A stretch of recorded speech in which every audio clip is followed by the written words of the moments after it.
Morning. कल अपन ने सस्य विज्ञान की डेफिनेशन पढ़ी थी और उसके बाद मृदा उर्वरता, उत्पादकता, इनके बारे में हमने पढ़ लिया। इसके बाद मृदा उर्वरता को प्रभावित करने वाले कारक पढ़ लिए थे।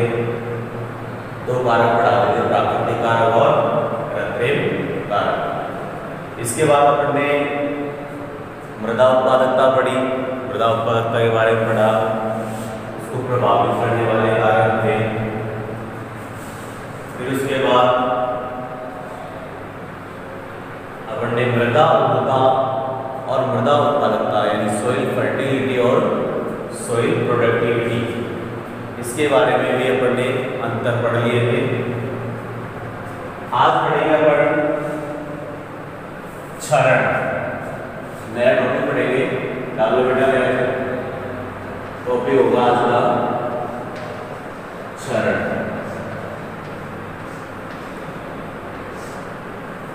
अब क्षरण को अपन कटाव भी बोल सकते हैं। क्या बोल सकते हैं? कटाव भी बोल सकते हैं और अग्नि भी बोलते हैं।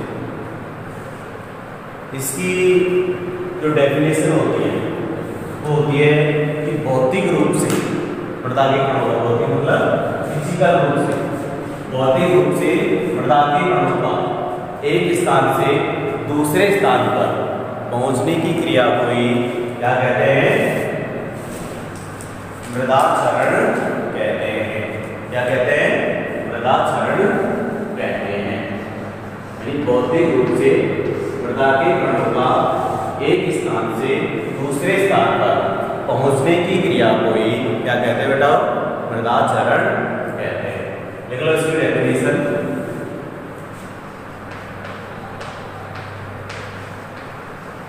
भौतिक रूप से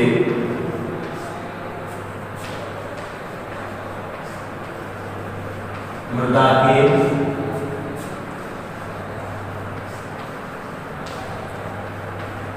कणों का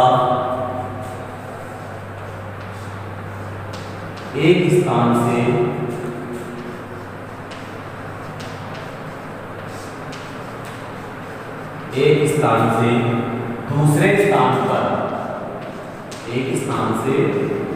दूसरे स्थान पर,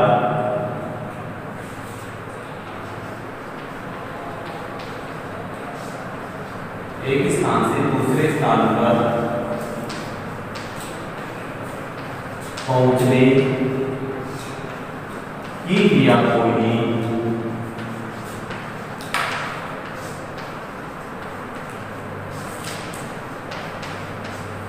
मृदा क्षरण कहते हैं। मृदा क्षरण कहते हैं।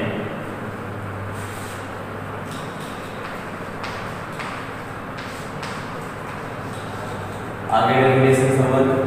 यानी भौतिक रूप से यानी फिजिकल तौर से मृदा के कणों का एक स्थान से दूसरे स्थान पर पहुंचने की क्रिया हुई क्या कहते हैं? मृदा क्षरण कहते हैं। अब मृदा क्षरण 2 प्रकार का होता है। हेडिंग डालो, मृदा क्षरण के प्रकार। मृदा क्षरण के प्रकार। मृदा क्षरण 2 तरीके से होता है। एक तो होता है प्राकृतिक क्षरण और दूसरा होता है त्वरित क्षरण। कौन सा क्षरण?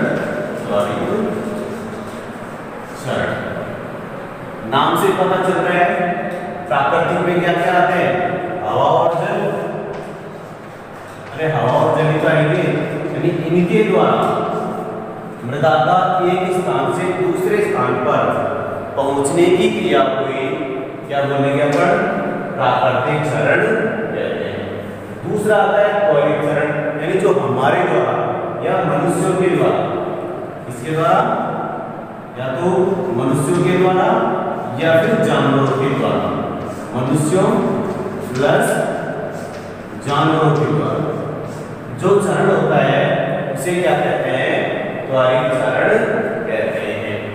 यानी प्रकृति में दो चीज आती है, हवा और जल, यानी इनके द्वारा जो क्षरण होगा वो तो किसके अंदर आएगा? प्राकृतिक के अंदर आएगा, और जो मनुष्य और जानवरों के द्वारा होगा वो किसके अंदर आएगा? त्वरित क्षरण के अंतर्गत आएगा। अब इनके बारे में लिखो। सबसे पहले हेडिंग डाल दो प्राकृतिक क्षरण। देखो इसके बारे में, वनस्पति से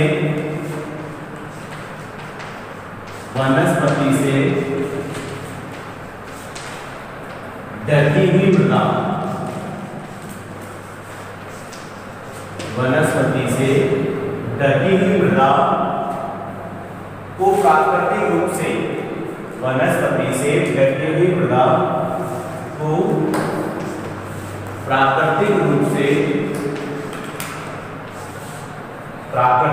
से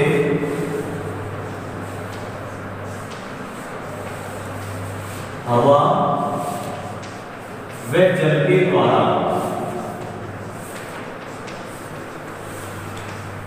प्राकृतिक रूप से हवा व जल के द्वारा होने वाले लगातार क्षरण को, होने वाले लगातार क्षरण को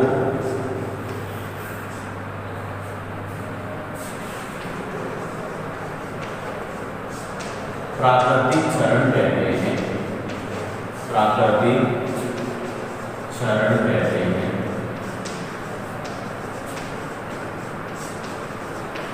यानी कहने का मतलब यही है, यानी प्रकृति के द्वारा, प्रकृति दो चीज बताएगी, हवा और जल, जो इस डेफिनेशन में अंदर आ गए, वनस्पति से वो ढकी पड़ता है और उसको प्राकृतिक रूप से, प्राकृतिक रूप कौन कौन से?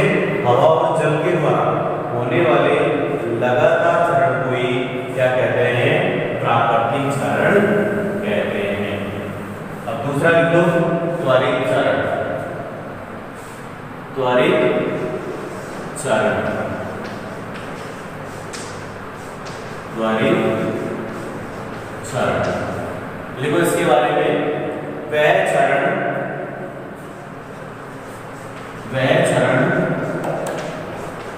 जो पशुओं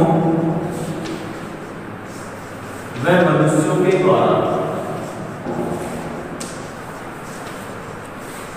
पशुओं व मनुष्यों के द्वारा खोदकर या जोतकर, खोदकर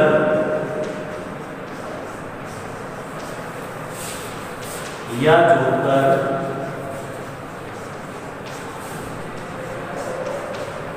नष्ट कर दिया जाता है, नष्ट कर दिया जाता है, उसे त्वरित क्षरण कहते हैं। उसे त्वरित क्षरण कहते हैं। यानी मृदा क्षरण किसे कहते हैं? यानी भौतिक रूप से मृदा के कणों का एक स्थान से दूसरे स्थान पर पहुंचने की क्रिया को ही क्या कहते हैं बेटा? वो मृदा क्षरण कहते हैं। मृदा क्षरण के दो प्रकार हैं, और कौन से? प्राकृतिक और त्वरित। प्राकृतिक में क्या होता है? यानी प्रकृति के द्वारा, प्रकृति में क्या आता है? हवा और जल, यानी इनके द्वारा हमारी कोई मृदा है वो वनस्पति से ढकी हुई है, और हवा और जल के द्वारा होने वाले लगातार क्षरण को ही क्या कहते हैं? प्राकृतिक क्षरण। और त्वरित क्षरण होता है जो मनुष्यों के द्वारा और पशुओं के द्वारा खोदकर व जोतकर नष्ट कर दिया जाता हो, उसे ही क्या कहते हैं? त्वरित क्षरण कहते हैं। साथ के साथ उतार दे और टेस्ट। अब पढ़ेंगे अपन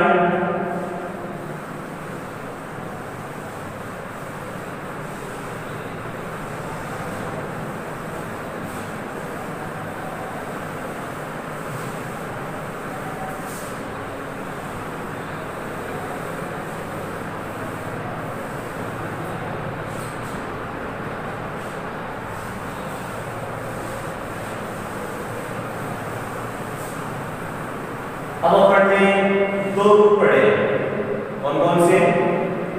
एक तो पढ़ा था अपन ने प्राकृतिक के अंदर दो शक्ति पढ़ी थी, जल और वायु के द्वारा। कितनी शक्तियां पढ़ी थी? दो शक्तियां पढ़ी थी। किसके द्वारा? जल और वायु। यानी सबसे पहले अपन पढ़ेंगे जल द्वारा क्षरण। सबसे पहले क्या पढ़ेंगे? जल द्वारा क्षरण। हेडिंग डाल दो, जल क्षरण। जल क्षरण नाम से पता चल रहा है, जल क्षरण यानी जल के द्वारा मृदा का एक स्थान से दूसरे स्थान पर पहुंचने की क्रिया को ही क्या कहते हैं? जल क्षरण कहते हैं। यानी जल के द्वारा मृदा का एक स्थान से दूसरे स्थान पर पहुंचने की क्रिया को ही क्या कहते हैं बेटा? जल क्षरण कहते हैं। क्या कहते हैं? जल क्षरण कहते हैं। देखो इसके बारे में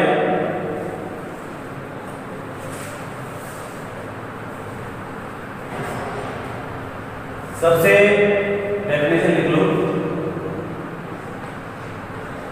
जल के द्वारा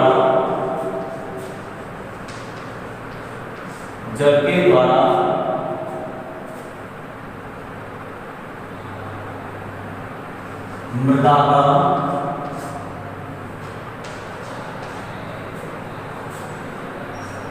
एक स्थान से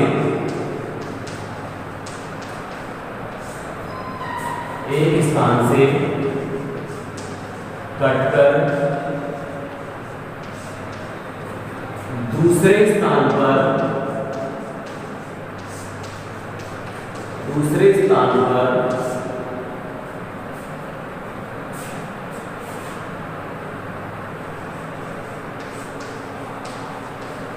पहुंचने की क्रिया को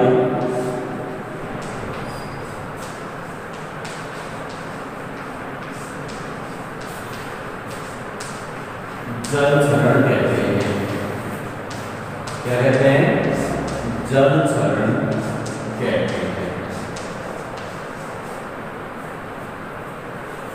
यानी जल के द्वारा मृदा के एक स्थान से कटकर दूसरे स्थान पर पहुंचने की क्रिया को क्या कहते हैं? जल क्षरण कहते हैं। अब जल क्षरण के भी चार प्रकार से होता है। कितने प्रकार से होता है जल क्षरण? चार प्रकार से होता है। पहले समझा देता हूं, पहले बता देंगे जल क्षरण कितने प्रकार का होता है।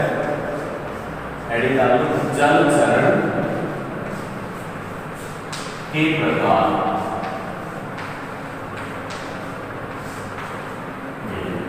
पहला प्रकार लिख लो, सबसे पहले बारिश होती है तो हल्की फुरफारी तो आती है, छोटी छोटी बूंदें तो आती हैं, उसे क्या बोलते हैं अपन? बौछार क्षरण। हल्की हल्की बूंदें आएगी, बौछार क्षरण। थोड़ी ज्यादा बारिश हो जाएगी तो पानी क्या होगा? लेवल के रूप में बहने लग जाएगा, तो उसे क्या कहेंगे? बरफ क्षरण कहेंगे। और थोड़ी ज्यादा बारिश हो गई, बारिश होने पर क्या बन जाएंगी? अरे पानी एक तरफ बहेगा तो छोटी छोटी नालियां बनेगी, स्वाभाविक बात है, तो क्या हो जाएगा? रिल क्षरण। और जब भयंकर बारिश होती है और क्या नाम से उन नालियों का आकार क्या हो जाता है? बड़े बड़े हो जाते हैं और बड़े बड़े नालों के रूप में क्या हो जाते हैं? विकसित हो जाते हैं, तो उसे क्या कहते हैं बेटा? अवनालिका क्षरण कहते हैं। चार प्रकार हो गए। हल्की बारिश होती है तो कौन सा क्षरण बढ़ जाएगा? यानी जैसे बारिश होगी, जैसे ही क्या नाम से, जैसे ये बारिश है, बारिश हो रही है तो सीधी ये पता है इसकी बूंद कहाँ गिरेगी? यहाँ पे आके गिरेगी।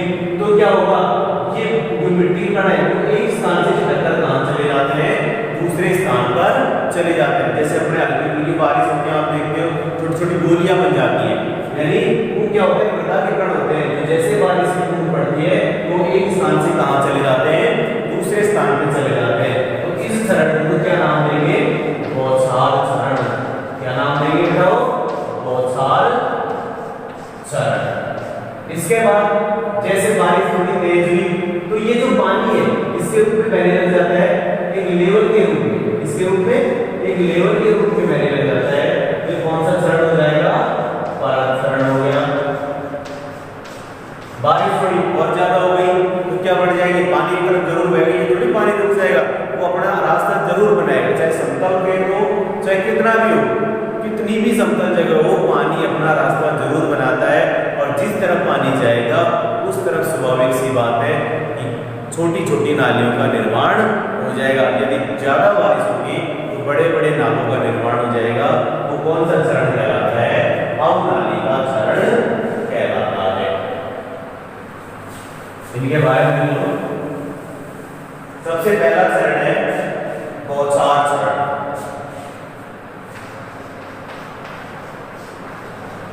बौछार चरण हेडिंग डाल दो बेटा, बौछार चरण लिखो। यह मृदा चरण की प्रारंभिक अवस्था होती है। यह मृदा चरण की प्रारंभिक, यह मृदा चरण की प्रारंभिक अवस्था होती है।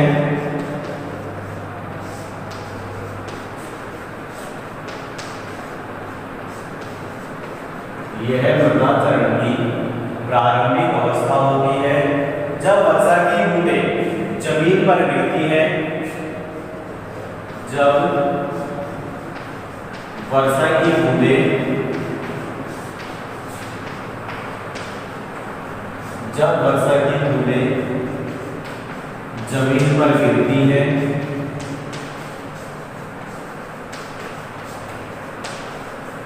तब मृदा के कण, तब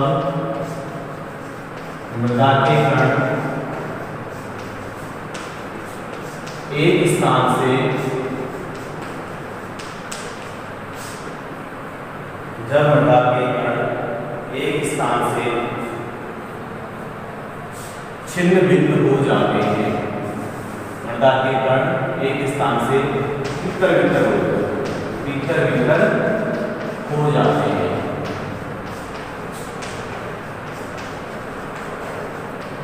हो जाते हैं उसे क्या कहेंगे? बौछार चरण। यानी इस प्रकार के चरण को बौछार चरण कहते हैं। इस प्रकार के चरण को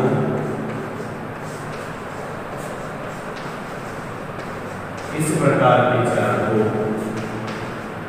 बौछार चरण कहते हैं। बौछार चरण कहते हैं। बौछार चरण कहते हैं। क्लियर?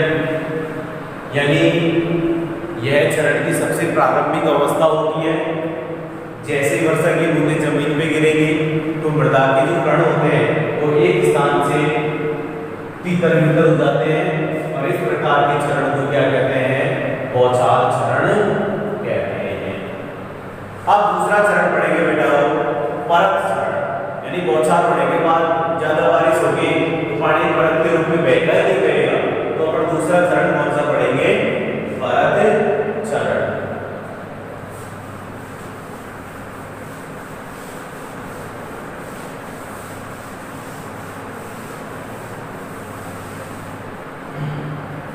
परत चरण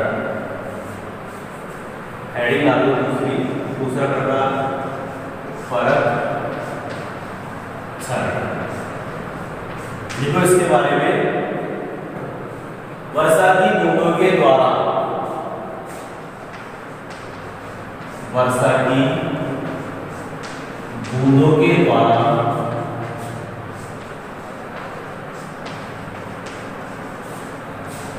कणों के बिखरने के पश्चात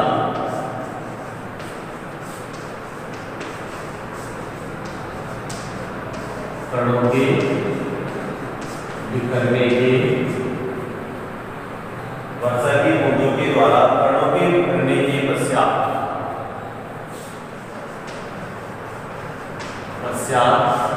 वर्षा का जल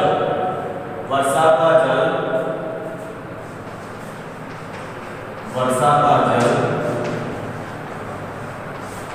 पूर्ण सतह पर,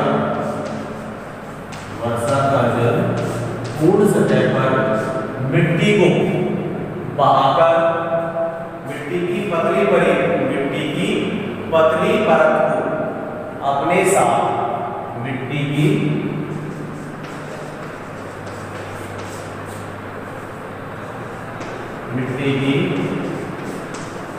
पतली परत को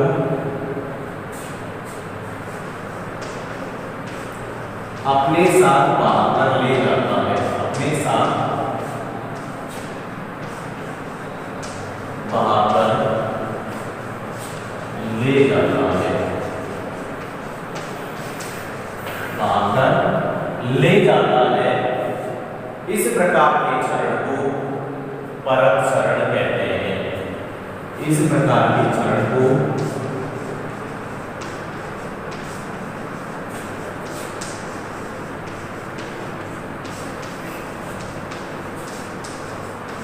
परत क्षरण कहते हैं। परत क्षरण कहते हैं।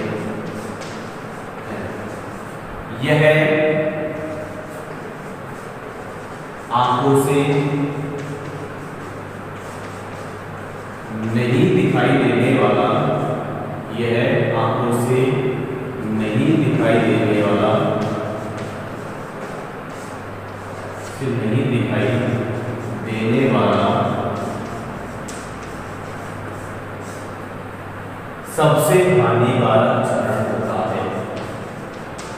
सबसे हानिकारक क्षरण होता है। सबसे हानिकारक क्षरण होता है। यानी मैंने ये लिखा है नीचे कि यह आंखों से नहीं दिखाई देने वाला और सबसे हानिकारक क्षरण होता है। कारण क्या होता है कि जब एक पतली परत रहती है तो बड़े पता नहीं चलता है, लेकिन उस पतली परत में क्या होते हैं कि मृदा की ऊपरी सतह होती है, उसमें क्या पाए जाते हैं, पोषक तत्व पाए जाते हैं, जिसके कारण वो आंखों से तो दिखाई नहीं देगा, लेकिन सबसे हानिकारक होगा किसकी दृष्टि से, खेती की दृष्टि से। अरे जब ऊपर के पोषक तत्व बह जाएंगे तो अपन कोई फसल वगैरह लगाएंगे तो वो क्या हो जाएगी, अच्छे से नहीं होगी। इसलिए यह आंखों से नहीं दिखाई देने वाला सबसे हानिकारक क्षरण होता है। क्लियर? इसके बाद पढ़ेंगे ऋल क्षरण। कौन सा क्षरण? ऋल क्षरण। यानी ये इसकी क्या नाम से, ज्यादा बारिश होगी, ज्यादा बारिश होगी तो क्या होगा, छोटी छोटी नालियों का निर्माण हो जाता है। वो कौन सा क्षरण कहलाता है? ऋल क्षरण कहलाता है। देखो बेटा, तीसरा चरण ऋल क्षरण। लिखो इसके बारे में। परत क्षरण समतल भूमि में होता है। परत क्षरण समतल भूमि में होता है।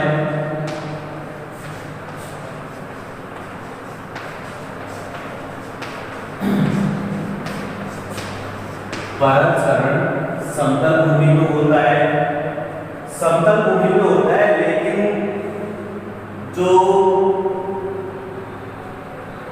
पूरे खेत में ढाल तो कहीं न कहीं जरूर होता है। ये नहीं होता कि पूरी भूमि क्या हो, समतल हो, लेकिन पूरा खेत बिल्कुल समतल नहीं होता है। लेकिन पूरा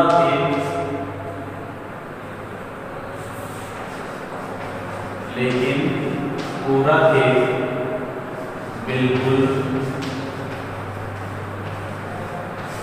समतल नहीं होता है और उसमें ढाल कहीं ना कहीं जरूर होता है, और उसमें समतल नहीं होता है और उसमें ढाल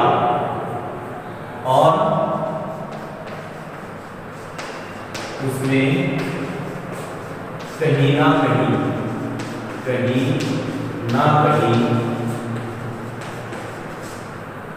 ढाल जरूर होता है, ढाल जरूर होता है। अगर जिस तरफ ढाल होगा सीधी सी बात है पानी भी इस तरफ बहेगा, इससे किसका निर्माण होता है? छोटी छोटी नालियों का निर्माण होता है। जब पानी खेत में एक तरफ बहने लगता है, जब पानी खेत में एक तरफ बहने लगता है, एक तरफ बहने लगता है, तब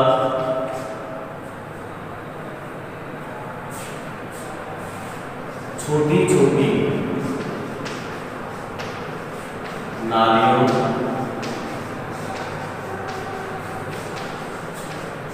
का निर्माण हो जाता है। इस प्रकार के चरण को रिल चरण कहते हैं। इस प्रकार के चरण को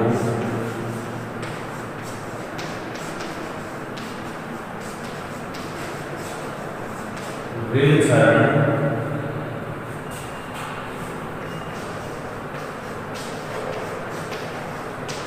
कहते हैं। क्लियर? मैंने दिखाया है कि परत चरण समतल भूमि में होता है, लेकिन ढाल कहीं ना कहीं जरूर होगा, और जिस तरफ ढाल होगा पानी इस तरफ बहेगा, और पानी बहेगा तो किसका निर्माण होगा? छोटी छोटी नालियों का निर्माण हो जाता है। इस प्रकार के चरण को क्या कहते हैं? रिल चरण कहते हैं। अब चौथा चरण पढ़ेंगे, अवनालिका चरण। कौन सा चरण? अवनालिका चरण। यानी जो अवनालिका चरण होता है वो रिल चरण की क्या होती है? बढ़ती अवस्था होती है। क्या होती है? बढ़ती हुई अवस्था होती है।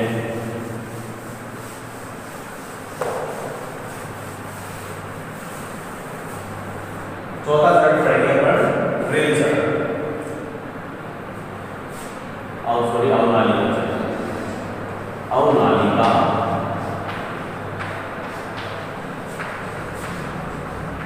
चरण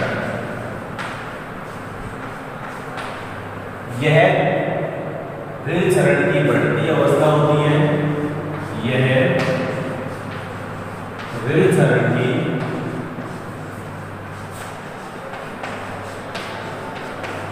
बढ़ती अवस्था होती है।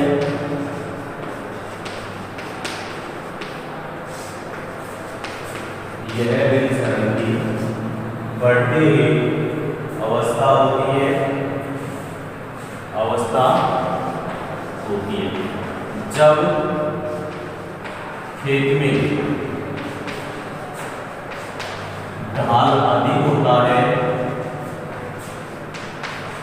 जब खेत में ढाल अधिक होता है, यानी जब खेत में ढाल अधिक होता है तो रिल चरण द्वारा बनी गई नालियां तो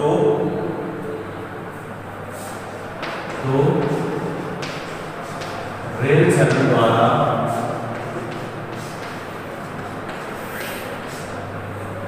रिल चरण द्वारा बनी हुई नालियां बनाई गई नालियां रिल चरण द्वारा बनाई गई नालियां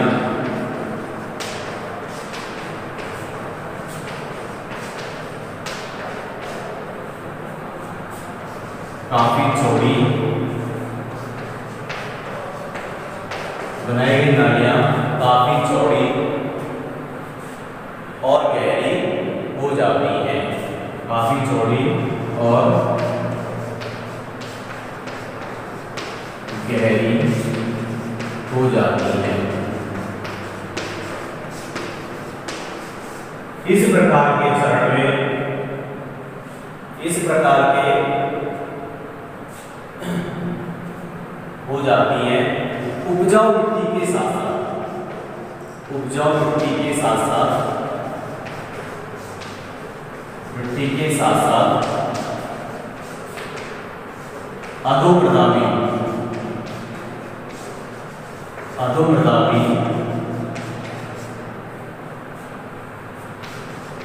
बहकर चली जाती है। इस प्रकार के चरण को अवनालिका चरण कहते हैं। इस प्रकार के चरण को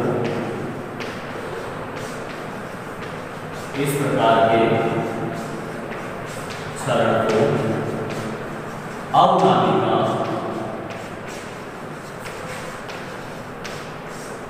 चरण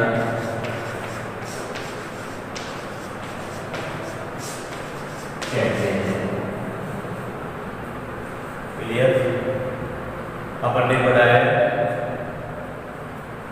मृदा चरण के बारे में। मृदा चरण क्या होता है? भौतिक रूप से मृदा के कणों का एक स्थान से दूसरे स्थान पर पहुंचने की क्रिया हुई क्या कहते हैं?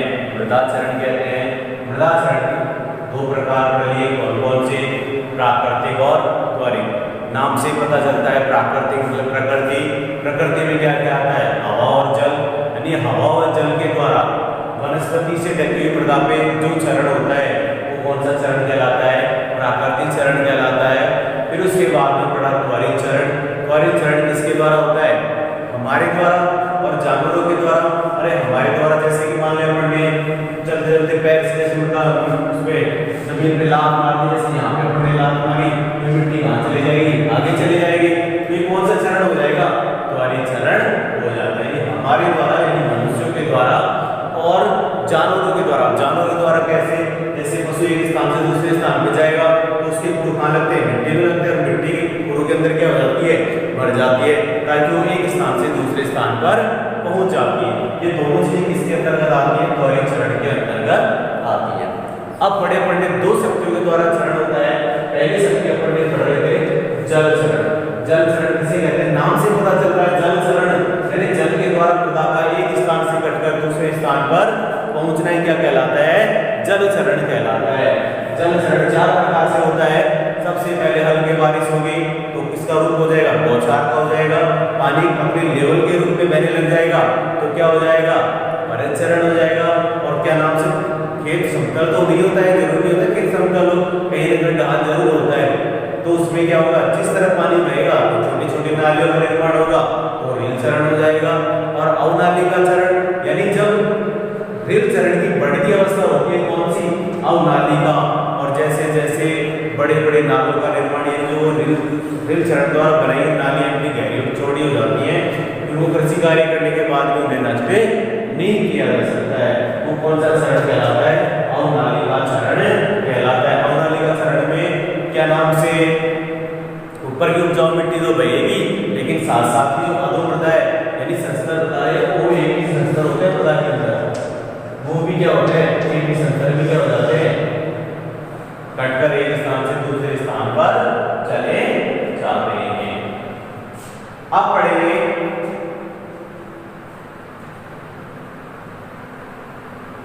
जल चरण को प्रभावित करने वाले कारक। कौन से कारक? जल चरण। हेडिंग डालो बेटा।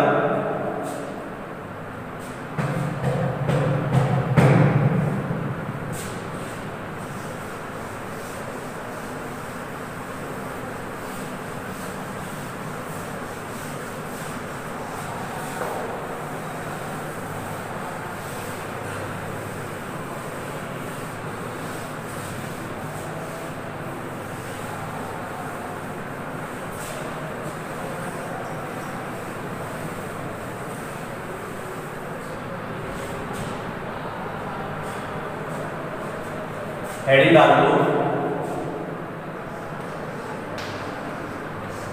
जल चरण को प्रभावित करने वाले कारक। प्रभावित करने वाले कारक, जल चरण को प्रभावित करने वाले कारक। सबसे पहला जो कारक है वो है जलवायु। कौन सा कारक? जलवायु।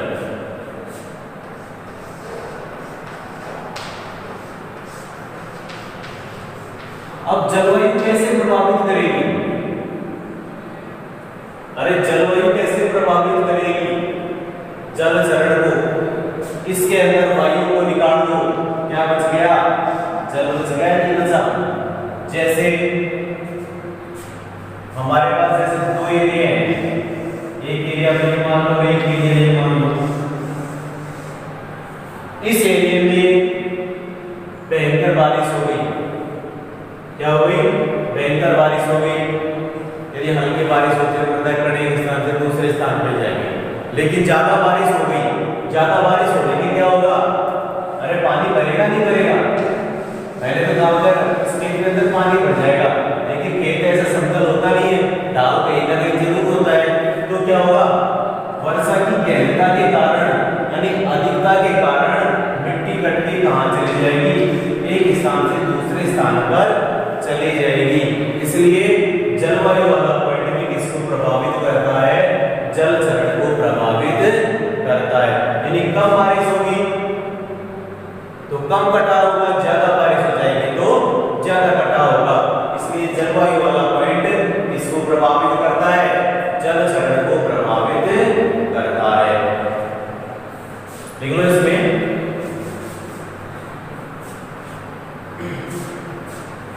वर्षा की गहनता और अवधि।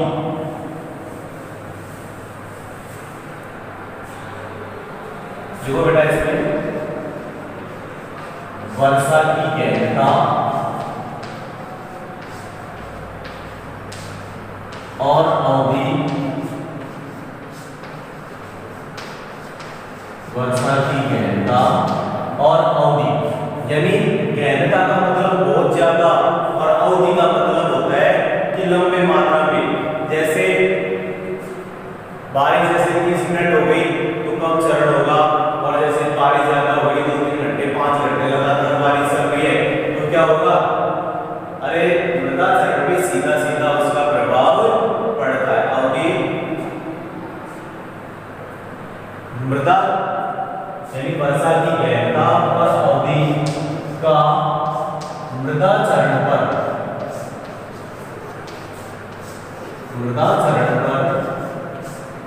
सीधा प्रभाव पड़ता है। मृदा चरण पर सीधा प्रभाव डालती है या पड़ता है, सीधा प्रभाव डालती है। यदि वर्षा की गहनता कम है, यानी मैंने पहले बताया था, यदि वर्षा की गहनता कम है तो मृदा चरण कम होगा, और यदि वर्षा की गहनता अधिक है तो मृदा चरण अधिक होगा। यदि वर्षा की गहनता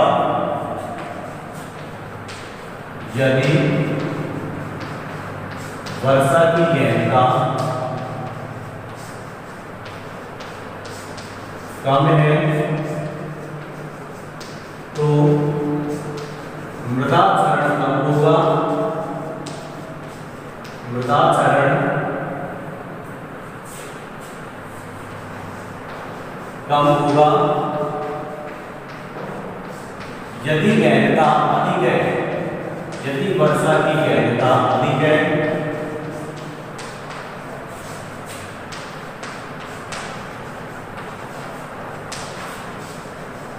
तो मृदा चरण अधिक होगा, तो मृदा चरण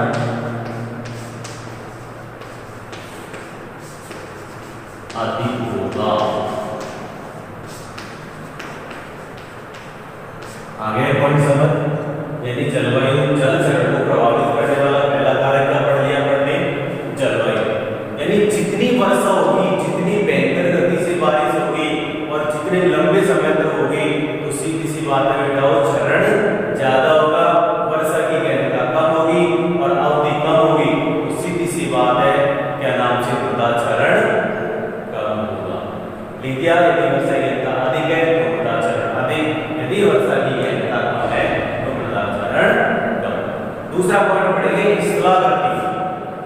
क्या पढ़ेंगे? स्थलाकृति। अब स्थलाकृति कैसे प्रभावित करेगी? देखो इधर, स्थलाकृति यानी दो चीजें। स्थलाकृति में क्या होता है, जैसे प्रकार के ढाल से होता है। जैसे एक खेत तो ऐसा है और एक खेत हमारा ऐसा सपाट है नहीं? और एक खेत तो ऐसा मान लो इस तरह का खेत है और एक खेत हमारा क्या है, बिल्कुल सपाट है। यहाँ पे क्या होगी? बारिश हुई, क्या होगी? अरे बारिश हुई, वर्षा होगी, वर्षा की बूंदें गिरेंगी तो क्या होगा? मिट्टी कट गई, लेकिन यहाँ पे क्या पानी का बहाव गति क्या हो जाएगी? तेज हो जाएगी, जिससे यहाँ की मिट्टी जल्दी बह के कहाँ जाएगी? नीचे वाले क्षेत्र में आ जाएगी। और यदि खेत सपाट होगा यानी समतल होगा तो उसमें मृदा कटाव कम होगा। कहने का मतलब उसमें मृदा कटाव न के बराबर होगा। इसलिए स्थलाकृति वाला पॉइंट में इसको प्रभावित करता है, जल चरण को प्रभावित करता है। देख लो, इसमें ढाल वाली मृदा में जल चरण अधिक होता है।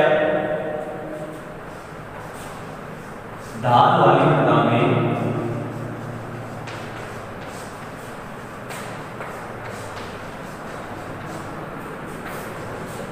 जल चरण अधिक होता है।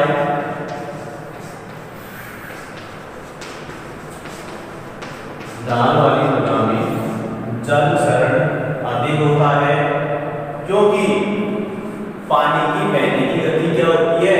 तेज होती है।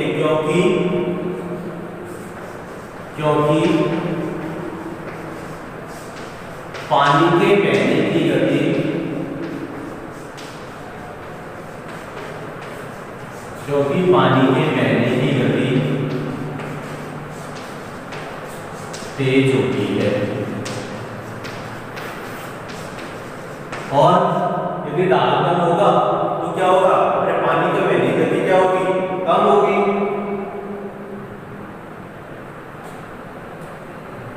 क्या होगा? पानी की बहने की गति क्या होगी? कम होगी। और कम होगी तो सीधी सी बात है, जल चरण कम होगा, यानी मृदा का कटाव कम होगा।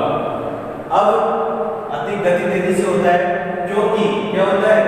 और अधिक ढाल वाली मृदा में सोखने को इस समय क्या मिलता है? कम मिलता है। देखो आगे, और अधिक ढाल वाली मृदा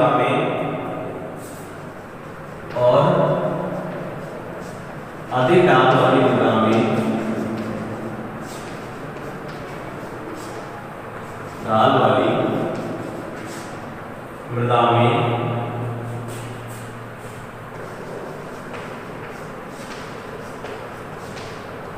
जल को सूखने का समय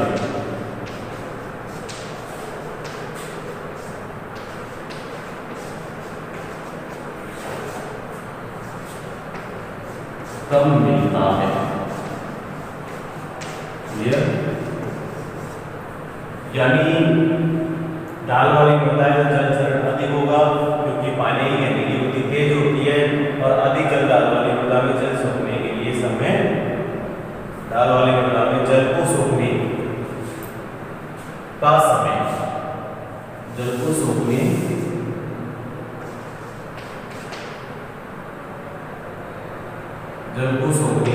के लिए समय कम मिलता है, जिसके कारण क्या होता है? मृदा अधिक घटके एक स्थान से दूसरे स्थान पर चली जाती है। यानी कहने का मतलब यही है कि स्थलाकृति वाला पॉइंट भी किसको प्रभावित करता है? जल चरण को प्रभावित करता है। अब तीसरा पढ़ेंगे मृदा गुण, साथ के साथ कर दो।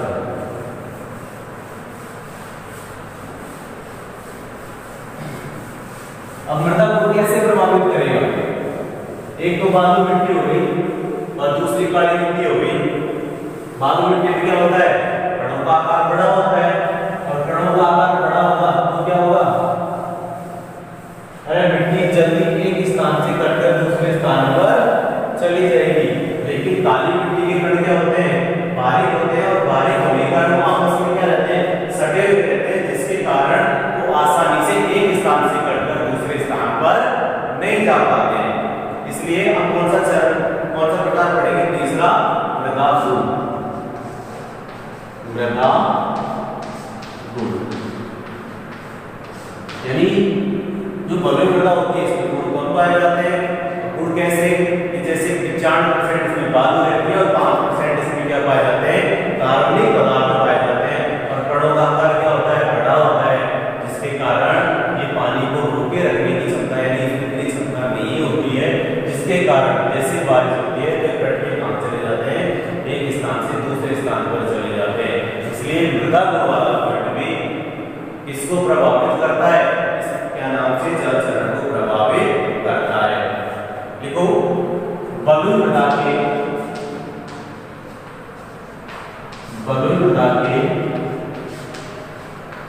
कण, बलुई मृदा के कण क्या होते हैं? बड़े होते हैं। देखो बलुई मृदा के कण बड़े होने के कारण, बलुई मृदा के कण बड़े होने के कारण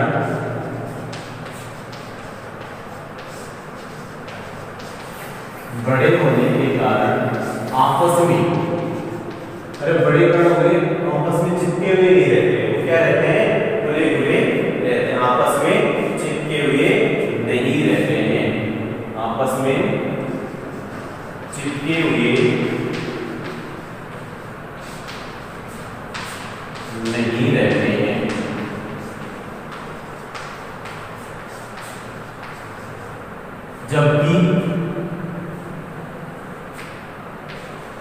जबकि काली मिट्टी के कण छोटे होने के कारण, छोटे छोटे होने के कारण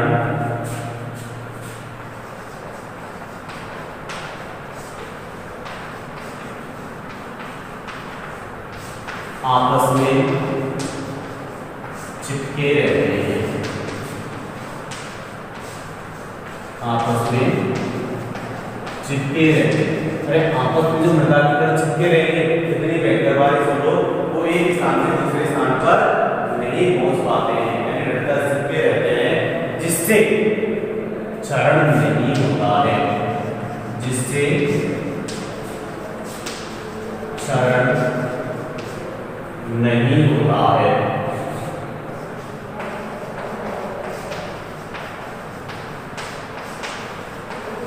ये आगे बताओ, यानी जो बलुई मृदा है इससे 95% बालू और 5% कार्बनिक पदार्थ पाए जाते हैं, जिसके कारण क्या होगा? बड़े कण होते हैं चिपके नहीं रहते हैं, जबकि काली मिट्टी के कण क्या होते हैं? छोटे छोटे होने के कारण आपस में चिपके रहते हैं, जिससे क्षरण नहीं होता है। यानी कहने का मतलब यही है कि मृदा गुण वाला पॉइंट में इसको प्रभावित करता है, जल क्षरण को प्रभावित करता है। अब होगा चौथा, वनस्पति का प्रभाव। चौथा पॉइंट क्या है? वनस्पति का प्रभाव। अरे नाम कहने का मतलब यही है कि जिस प्लॉट में वनस्पति हुई है, यानी जिसमें घास फूस उगा हुआ है, जिसमें घास फूस, जैसे एक प्लॉट तो ये है जिसमें अपन ने फसल उगा रखी है, और दूसरा प्लॉट ये है जिसमें फसल नहीं उगा रखी है, यानी जिससे क्या होगा? वर्षा की वजह से यहाँ गिरेगी, यानी खाली खेत में क्षरण क्या होगा? ज्यादा होगा, जबकि फसल वाले खेत में क्षरण कम होगा, क्योंकि उन बूंदों के प्रभाव को कौन झेल लेता है? फसल के प्रभाव फसल झेल लेती है, जिसके कारण धीरे धीरे पानी आता है, जड़ वाले क्षेत्र में आता है, मृदा पे पहुंचता है, और खाली खेत में सीधे प्रभाव कौन झेलती है? अरे मृदा की तो झेलती है, जिसके कारण क्या होता है? मृदा कण एक स्थान से दूसरे स्थान पर चले जाते हैं। यानी कहने का मतलब यही है, वनस्पति का प्रभाव वाला पॉइंट में इसको प्रभावित करता है, जल क्षरण को प्रभावित करता है। लिखो, खेत में जितने अधिक पेड़ पौधे होंगे,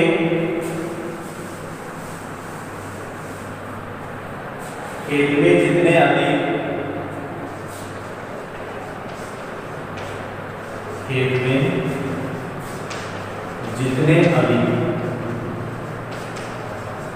पेड़ पौधे होंगे,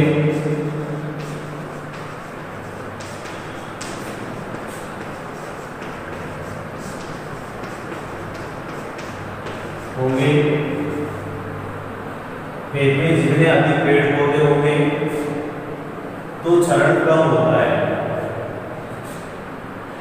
खेत में जितने अधिक पेड़ पौधे होंगे उस क्षेत्र में क्या होगा, उतना ही क्षरण कम होगा। क्या होगा, पेड़ पौधे होंगे उतना ही क्षरण उतना ही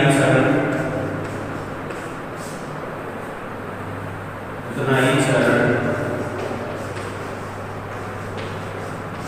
बहुत कम होगा, बहुत कम होगा। यानी जिस खेत में क्या होगा, पेड़ पौधे अधिक होंगे तो उस बूंदों के प्रभाव को कौन झेलता है, अरे पेड़ पौधे तो झेलेंगे, और जिसके कारण जो क्षरण होगा वो क्या होगा, नहीं के बराबर होगा, यानी बिल्कुल नहीं होता है। क्योंकि वर्षा के बूंदों के प्रभाव को आगे लिखो तो कम होगा, क्योंकि वर्षा की बूंदों के प्रभाव को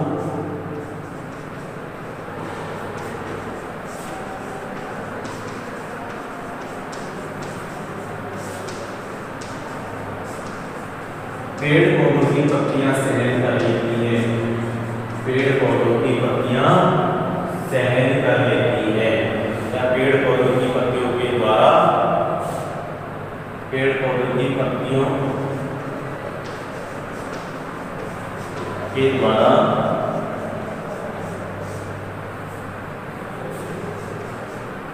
पेड़ पौधों की पत्तियों के द्वारा ग्रहण कर लिया जाता है या रोक लिया जाता है, पेड़ पत्तियों के द्वारा रोक लिया जाता है।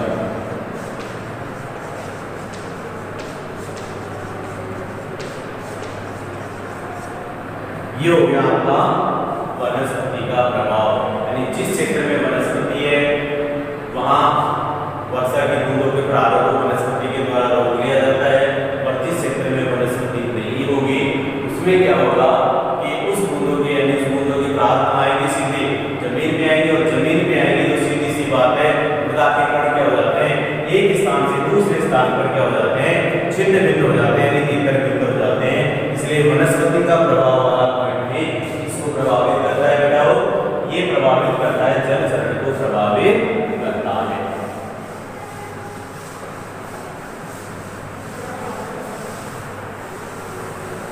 अगला पॉइंट पढ़ेंगे अब मानवीय कारक।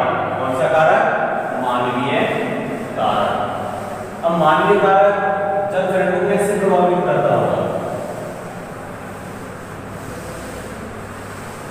कैसे प्रभावित करता होगा मानवीय कारक, यानी मानवीय कारक में क्या होता है कि इंसान के द्वारा कभी कभार क्या होता है कि हमारा जैसे तो खेत होता है, और जैसे डालू खेत है, और डालू खेत में यदि आप लंबवत यानी समानांतर लंबवत आप क्या नाम से जुताई कर दोगे तो क्या होगा, ऐसी बारिश होगी तो मृदा में उसमें पानी बह के कहां चले जाएगा, नीचे वाले क्षेत्र में।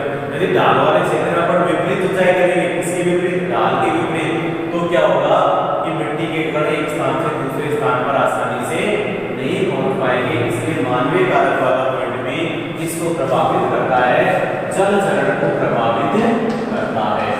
डालो रेडिंग मानवीय कारक। लिखो बेटा इसमें, मनुष्य द्वारा खेती का सही ढंग में अपनाने से, मनुष्य द्वारा खेती का सही ढंग में अपनाने से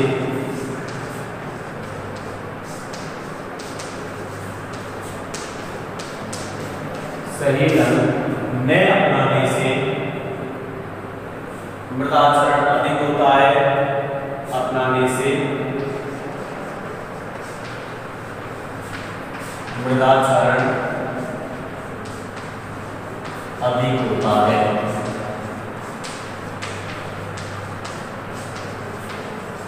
ढालू खेतों में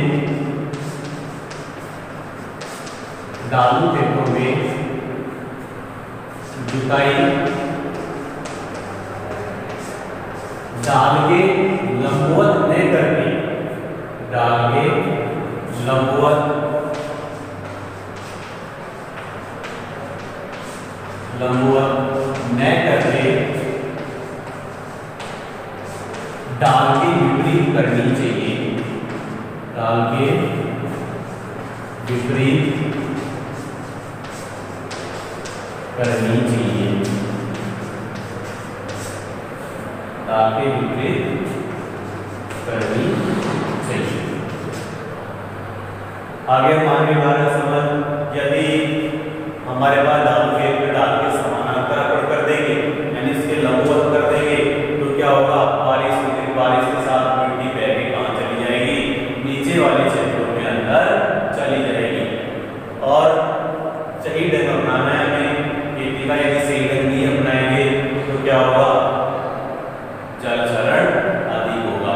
एक तो सही ढंग अपनाने का आपको जैसे बता दूं, अपने को खेत में पानी लगाना है, और पानी जैसे अपन ने ये हमारा खेत है और इसमें अपन ने कोई क्यारी वगैरह नहीं की, पानी इस साइड से छोड़ दिया, कहीं पे तो पानी ज्यादा भर गया, कहीं पे कम भर गया, जिस क्षेत्र में डाल दो उस तरफ पानी जाएगा तो वहाँ पे क्या होगा, कटाव लगेगा, सीधी सी बात है। इसलिए छोटी छोटी क्यारियां, खेत के अंदर छोटी छोटी क्यारियां करके पानी लगाना चाहिए ताकि मृदा का क्या नाम से कटाव कम हो। इसलिए यानी मानवीय कारक वाला पॉइंट भी इसको प्रभावित करता है, जल क्षरण को प्रभावित करता है। अब पढ़ेंगे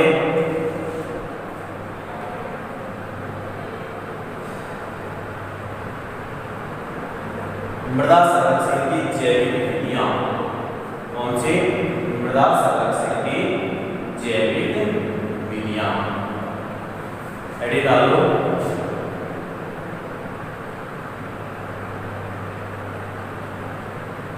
मृदा संरक्षण की जैविक विधियां डालो।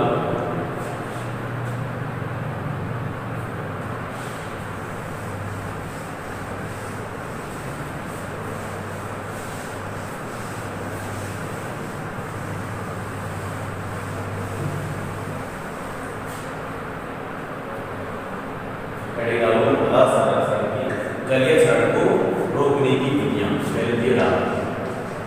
जलीय क्षरण को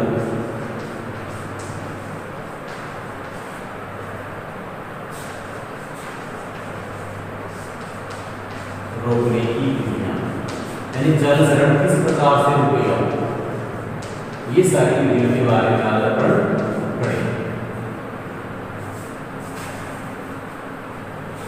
विधियां कई प्रकार की होती है, एक तो जैविक विधि होती है, एक यांत्रिक विधि होती है, और जैविक विधियों के अंदर विशेष संबंधी विधियां होती हैं, और ये सारी सभी के बारे में डिस्कस करेंगे। देखो वे विधियां देखो उसमें हेडिंग आती है, वे विधियां जो भूक्षरण को रोकने, वे विधियां जो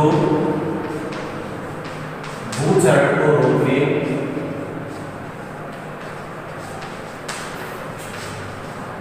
वे विधियां जो भूक्षरण को रोकने तथा जल संरक्षण के लिए अपनाई जाती हैं, तथा जल संरक्षण के लिए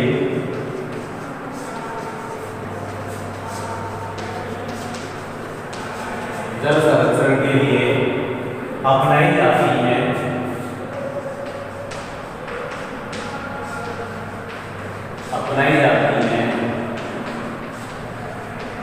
जल संरक्षण विधियां कहलाती हैं।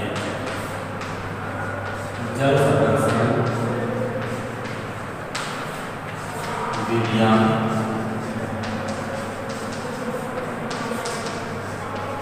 कहलाती हैं। यानी कहने का मतलब ये है कि भूक्षरण को रोकने और जल संरक्षण के लिए जो विधियां अपनाई जाती है ना, वो विधियां क्या कहलाती हैं? जल संरक्षण विधियां कहलाती हैं। सबसे पहली विधि पढ़ेंगे अपन मृदा संरक्षण की जैविक विधियां। कौन सी विधि? मृदा संरक्षण की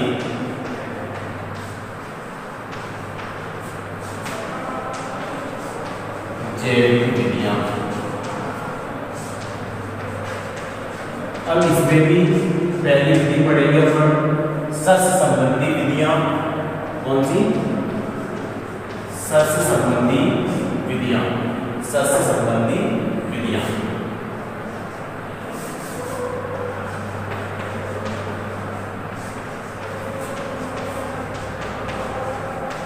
सस्य संबंधी विधियां।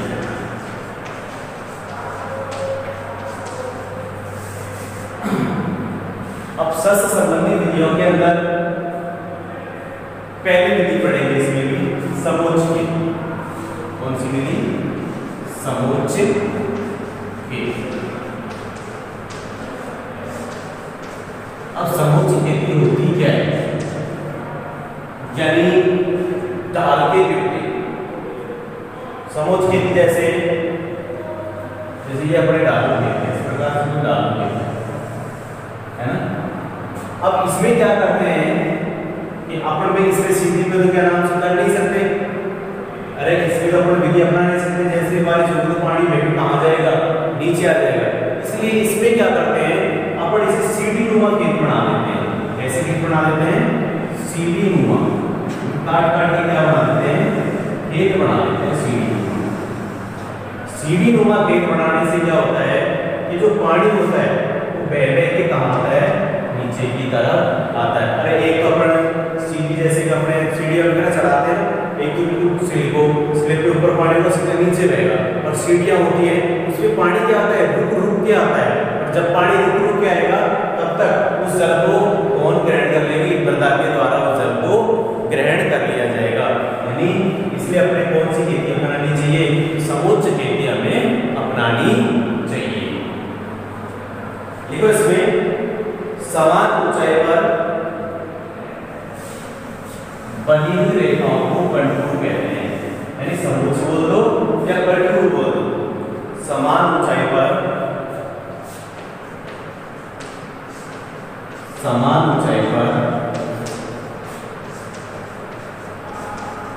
बनी हुई रेखाओं को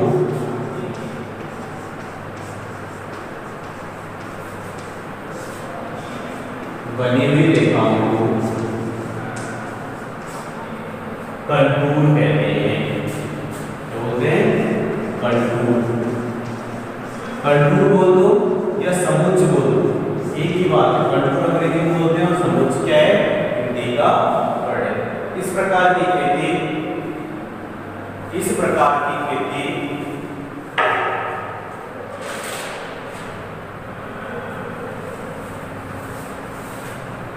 ढाल के विपरीत करते हैं। इस प्रकार की खेती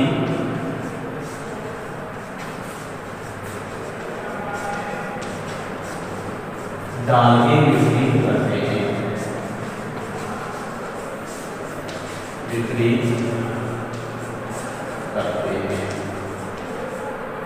क्लियर? ढालू जमीन पर कंटूर बनाने पर यानी ढालू का कंटूर बनाएंगे यानी सीढ़ी नुमा खेत बनाएंगे तो क्या होगा? देखो इसमें आगे ढालू जमीन पर कंटूर बनाने से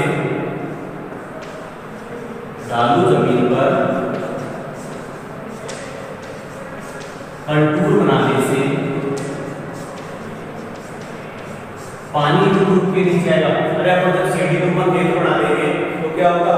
पानी रुक रुक के आगे बढ़ेगा। नहीं, कंटूर बनाने से वर्षा का पानी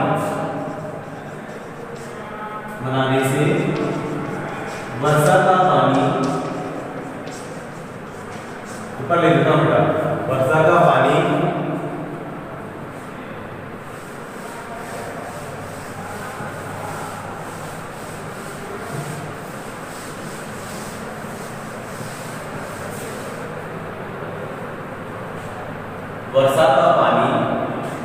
रुक रुक कर आगे बढ़ता है। वर्षा का पानी रुक रुक कर आगे बढ़ता है, जिससे मृदा के द्वारा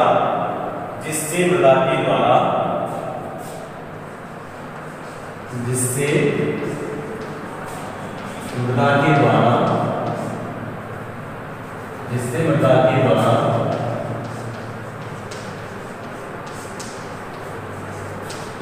पानी को सोख लिया जाता है, जिससे मृदा के द्वारा पानी को सोख लिया जाता है, सोख लिया जाता है। अरे जब पानी मृदा के द्वारा सोख लिया जाएगा और पानी एक स्थान से दूसरे स्थान पर नहीं जा पाएगा तो किसका संरक्षण हो जाएगा? मृदा एवं जल का संरक्षण हो जाता है। और मृदा एवं जल का संरक्षण हो जाता है। क्लियर? यानी ये पढ़ रहे थे अपन विधियां, जल संरक्षण की विधियां। सबसे पहली विधि अपन ने पढ़ी थी सस्य संबंधी विधियां, यानी जैविक विधियों के अंदर भी पहली कौन है? सस्य संबंधी विधियां। और इसमें पहली विधि के अंदर अपन ने पहला पॉइंट पढ़ा है समोच्च खेती।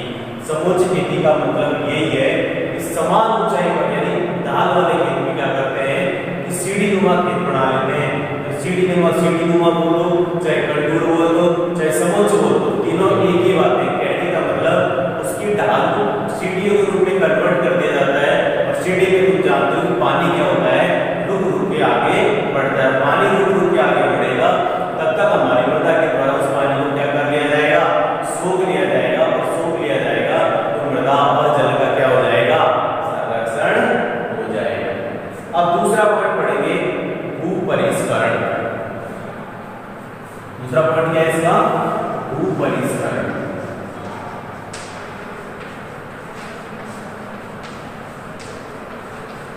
भूपरिष्करण का मतलब ये होता है, भू का क्या होता है? मतलब मृदा। और यानी भूपरिष्करण की अपन सही विधियां अपनाएंगे और तो क्या होगा? मृदा संरचना ठीक रहेगी। और मृदा संरचना ठीक रहेगी तो क्या होगा? मृदा और जल का क्या हो जाएगा? संरक्षण हो जाएगा। लिख लो भूपरिष्करण की सही विधियां।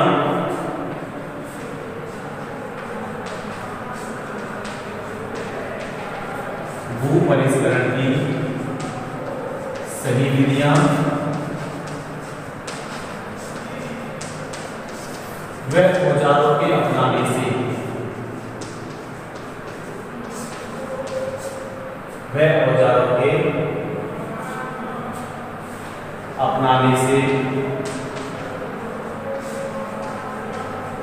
क्या होगा? औजारों के अपनाने से मृदा संरचना ठीक रहती है। मृदा संरचना ठीक रहती है।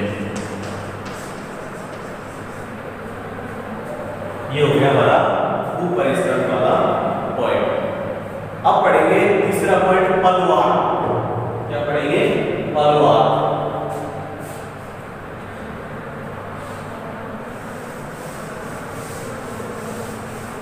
यानी मृदा की संरचना ठीक रहेगी तो क्या होगा?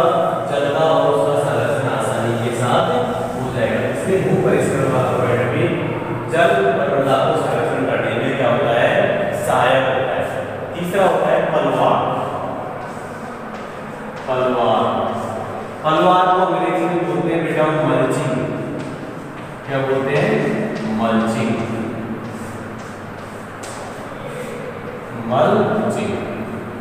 अब क्या होता है? पलवार मल्चिंग होती क्या चीज है कि जैसे ये हमारी मृदा है, मृदा की सतह है और इसमें अपन ने घास फूस डाल दिया। क्या डाल दिया? घास फूस डाल दिया। एक तो ये क्या संरक्षित हो जाएगी? नमी संरक्षित हो जाएगी। दूसरी बात, बारिश होगी तो किसका कटाव नहीं होगा? मृदा का कटाव नहीं होगा। यानी कोई मृदा की सतह है उसमें अपने को नमी भी संरक्षित करनी है और मृदा का कटाव भी रोकना है। तो उसमें क्या करते हैं? घास फूस बिछा देंगे जिसके कारण क्या होगा? अरे मृदा और जल क्या हो जाएगी? संरक्षित हो जाएगी। डेफिनेशन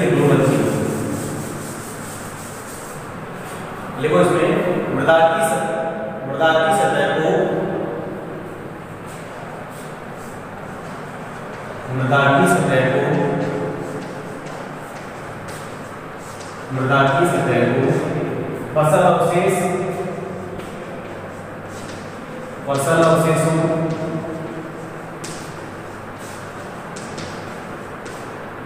तथा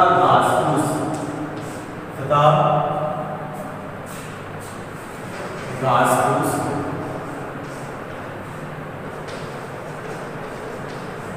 आदि से ढककर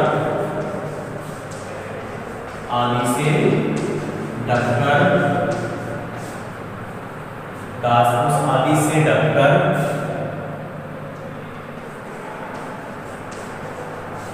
नमी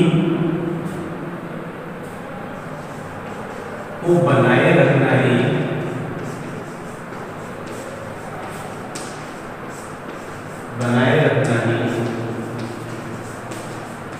पलवार या मल्चिंग कहते हैं।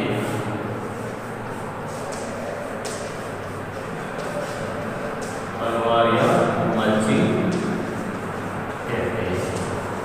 यानी मृदा की सतह को फसल के अवशेष से ढक दो, चाहे घास फूस से ढक दो, जिससे क्या होगा, नमी बनी रहेगी। उसे क्या कहते हैं, पलवार या मल्चिंग कहते हैं। वर्षा की बूंदों के प्राप्त, जैसे बारिश हुई दो चीज में, यानी वर्षा की बूंदों, आगे देखो, वर्षा की बूंदों के प्राप्त को, वर्षा की बूंदों के प्राप्त को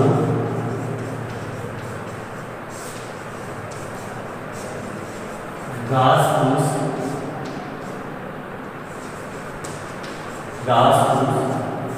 के द्वारा सहन कर लिया जाता है,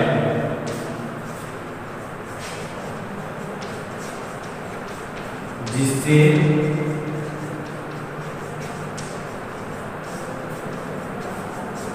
मृदा का कटाव नहीं होता है। और क्या हो जाएगी, मृदा संरक्षित हो जाएगी। ये विद्या पलवार या मल्चिंग की डेफिनेशन आती है बेटा वार्षिक एग्जाम में। किसे कहते हैं, यानी मृदा की सतह को घास फूस या फसल के अवशेषों के द्वारा ढककर जो नमी को संरक्षित किया जाता है, उसे क्या कहते हैं, पलवार या मल्चिंग कहते हैं। अगला पॉइंट पढ़ेंगे अब फसल चक्र। क्या पढ़ेंगे, फसल चक्र।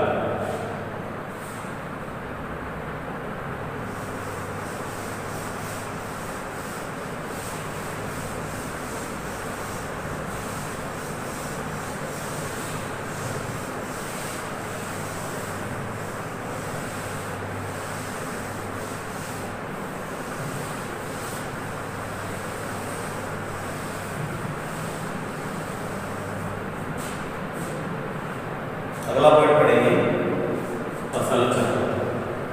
कौन सा पॉइंट है, फसल चक्र वाला, 14 पॉइंट है।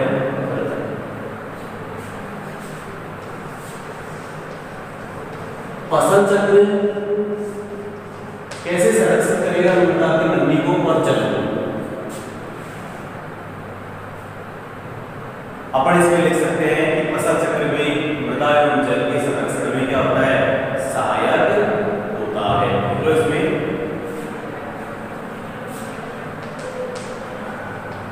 फसल चक्र में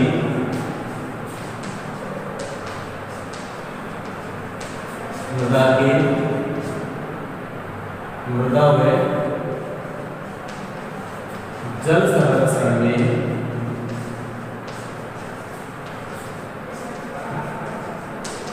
सहायक होता है। अब सहायक कैसे होता है,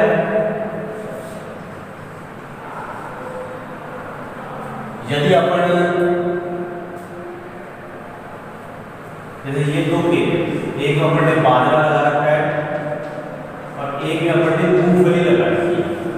अब मूंगफली वाले क्षेत्र में क्या होगा, पूरा कवर्ड रहता है, यानी मूंगफली क्या करती है कि पूरे क्षेत्र को क्या कर लेती है, ढक लेती है। क्या कर लेती है, ढक लेती है। और बाजरा वाला क्या होता है, पूरी मृदा को कवर नहीं कर पाता है, जिसके कारण इसमें क्या होगा, जल और मृदा का दोनों का ही नुकसान होगा। लेकिन इसमें ना तो जल का नुकसान होगा और ना ही मृदा का नुकसान होगा। इसलिए ये क्या कहलाएगा, यदि एक साल एक सीजन में बाजरा, दूसरे सीजन में क्या, यदि जैसे बारिश वाले सीजन में क्या बोलेंगे, इसमें मूंगफली वगैरह लगा देंगे, और रबी के सीजन में कोई गेहूं वगैरह लगा देंगे। इससे क्या होगा, यानी एक तरीका क्या होता है, ये फसल चक्र होता है, यानी फसलों को हेर फेर कर बोना ही, यानी कोई निश्चित क्षेत्र है उसकी निश्चित अवधि में फसलों को हेर फेर कर बोना ही क्या कहलाता है बेटा, वो फसल चक्र कहलाता है। इसके बारे में आगे बढ़ेंगे डिटेल से। अब अगला पॉइंट होगा पट्टियों में फसल बोना। पट्टियों में फसल बोना पांचवा पॉइंट है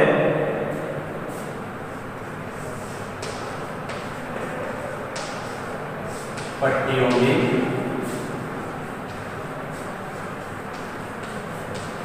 फसल को बोना।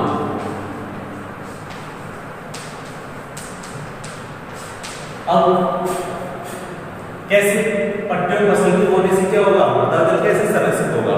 जैसे मान लीजिए इस प्रकार से हमने लाइन में फसल ये होगी सर, पट्टी में बोनी, जैसे ही बारिश हो, जैसे मान लीजिए यहाँ बारिश का पानी गिरता है, तो यहाँ पे क्या है, पट्टी में पड़ने फसल हो रखी है, ये पानी बह के कहाँ नहीं आ सकता, यहाँ पे नहीं आ सकता है। यानी यहाँ पे आने से पहले तक का क्या होगा, इस पट्टी के द्वारा तो पानी को क्या कर लिया जाएगा, पौधों के द्वारा सोख लिया जाएगा, और इन पौधों के द्वारा ना तो मिट्टी का कटाव होगा, यानी तो जल का संरक्षण हो जाएगा, और ना ही यहाँ पे मिट्टी कोई कटेगी। इसलिए पट्टियों में फसल को बोने से मृदा और जल क्या हो जाती है, संरक्षित हो जाती है। देखो इस प्रणाली में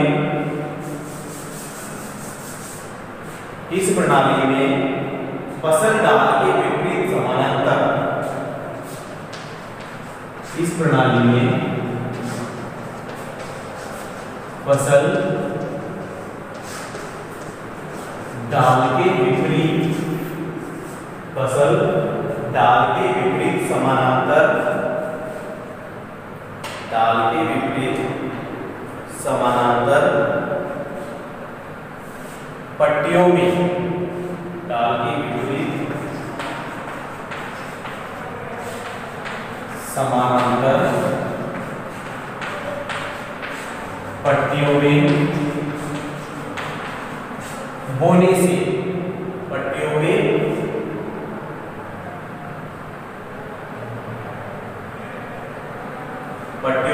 भूक्षरण अवरोधी, पट्टियों में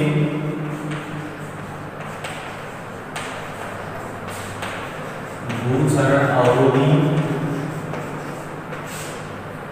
भूक्षरण अवरोधी तथा गिराई गुड़ाई जाने वाली, तथा गिराई गुड़ाई चाहने वाली फसलों को एकांतर क्रम में, चाहने वाली फसलें एकांतर पट्टियों में उगाई जाती हैं। उगाई जाने वाली फसलें एकांतर क्रम में, एकांतर क्रम में उगाई जाती हैं, एकांतर क्रम में उगाई जाती हैं, जिससे ऊपर से बहकर आई मिट्टी, जिससे ऊपर से बहकर आई मिट्टी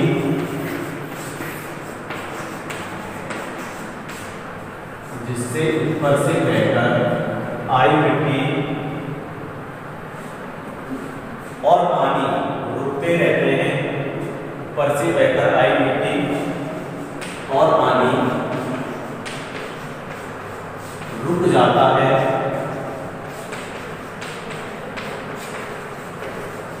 जिससे मृदा व जल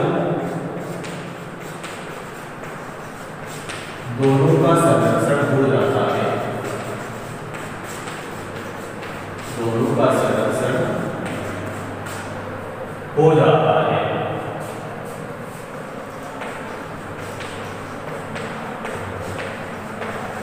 क्लियर? यानी पट्टियों में जब हम फसल को बोएंगे तो क्या होगा, पानी ऊपर से बह के नीचे की तरफ नहीं आएगा, और पानी ऊपर से बह के नीचे की तरफ नहीं आता है, पानी रूप में नीचे आता है, तो इससे मृदा जल क्या हो जाएगी, संरक्षित हो जाएगी। ये सारी विधियां किसके अंदर आती हैं, सस्य संबंधी विधियों के अंतर्गत आती हैं। अगली विधि लिखेंगे घास संबंधी उपाय, और चौथा लिखेंगे वृक्षारोपण। अगली विधि पढ़ेंगे घास संबंधी उपाय। पांचों पढ़ लिया, छठा पढ़ेगा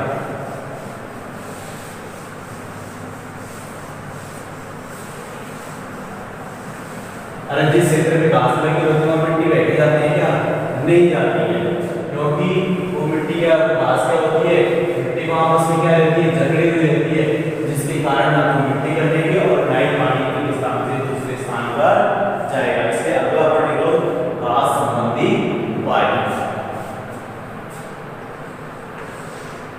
छठा घास संबंधी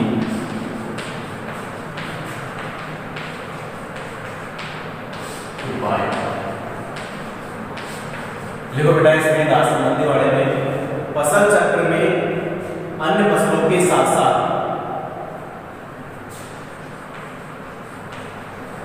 फसल चक्र में अन्य फसलों के साथ साथ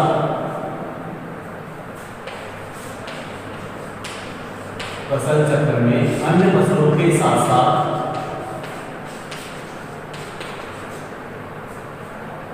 घास वाली फसल को उगाने के लिए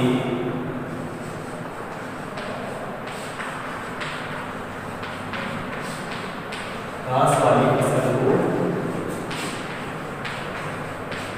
उगाने के लिए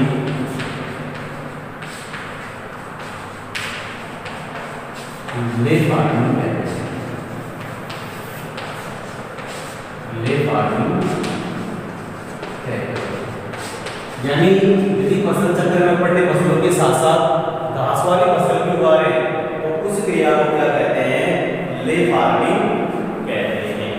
क्या कहते हैं बेटा, वो ले फार्मिंग कहते हैं। इससे क्या होगा, यह विधि मृदा जल संरक्षण में क्या होती है, सहायक होती है। हर जिस क्षेत्र में घास लगा होगा सीधी सी बात है, तो वहां पे क्या होगा, ना तो मिट्टी कटेगी और ना ही पानी एक स्थान से बह के दूसरे स्थान पर जाए, क्योंकि पानी को कौन सोख लेता है, अरे घास के द्वारा, घास की जड़ों के द्वारा, मिट्टी के द्वारा उसको क्या कर लिया जाता है, सोख लिया जाता है। यह विधि मृदा एवं जल संरक्षण में सहायक होती है।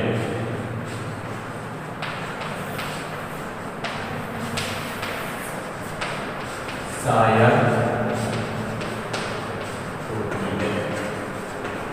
है।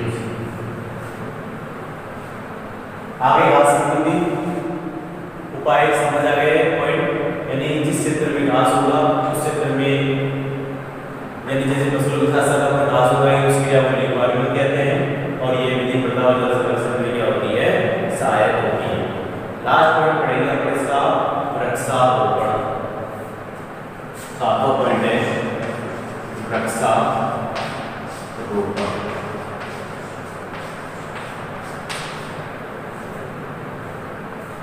सीधी सी बात है कि जिस क्षेत्र में मृदा का कटाव अधिक होता है या फिर उस क्षेत्र में हमें वृक्ष रोप देने चाहिए, वृक्ष क्या कर देना चाहिए, लगा देने चाहिए। इससे क्या होगा, अरे जब वर्षा होगी उसकी बूंदें कहाँ गिरेगी, पेड़ पौधे पत्तियों के ऊपर गिरेगी, पेड़ पौधे पत्तियों के ऊपर गिरेगी, जल और मृदा दोनों क्या हो जाएंगे, संरक्षित हो जाएंगे। लिख लो, वृक्ष वर्षा की बूंदों को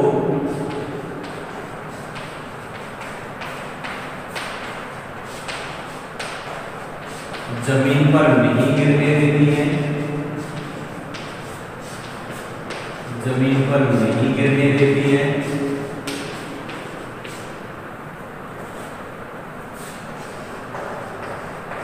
और उसके प्रभाव को कौन सहन करेगा? अगर पत्तियां तो सहन करेगी, ये थोड़ी क्या नाम से हो सकता तथा स्वयं नहीं गिरे देती हैं और स्वयं सहन कर लेती हैं, स्वयं सहन कर लेती है। जब वर्षा की बूंदें नीचे नहीं गिरेंगी तो क्या होगा? अरे पत्ते पे क्या नाम, पेड़ पौधे पानी गिरेगा, धीरे तने की सहायता से कहाँ आ जाएगा? नीचे आ जाएगा। उसको कौन सोख लेगा? पत्ता के द्वारा सोख लिया जाएगा और क्या नाम से मिट्टी का कटाव भी नहीं होगा। वृक्ष की पत्तियां मल्च का काम करती हैं, स्वयं सहन कर लेती हैं, जिससे पत्तियां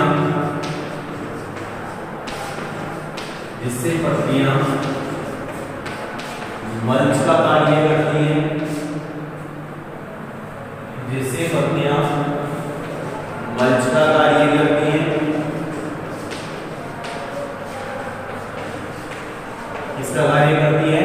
मल्च का कार्य करती है, जिससे पानी का वेग क्या हो जाता है? कम हो जाता है, जिससे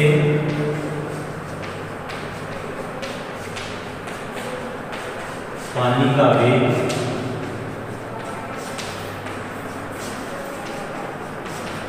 कम हो जाता है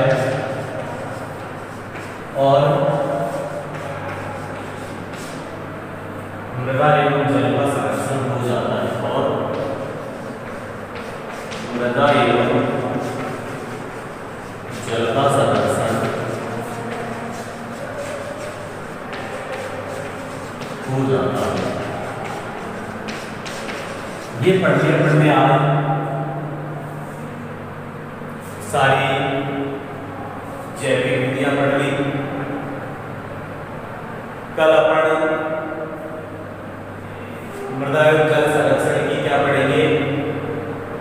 यांत्रिक विधियां पढ़ेंगे। क्या पढ़ेंगे? यांत्रिक विधियां पढ़ेंगे। आज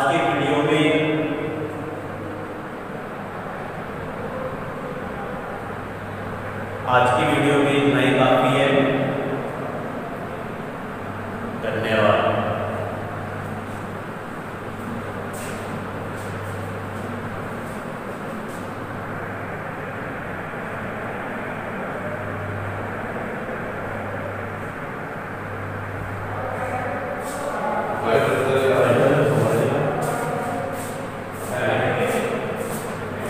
चालू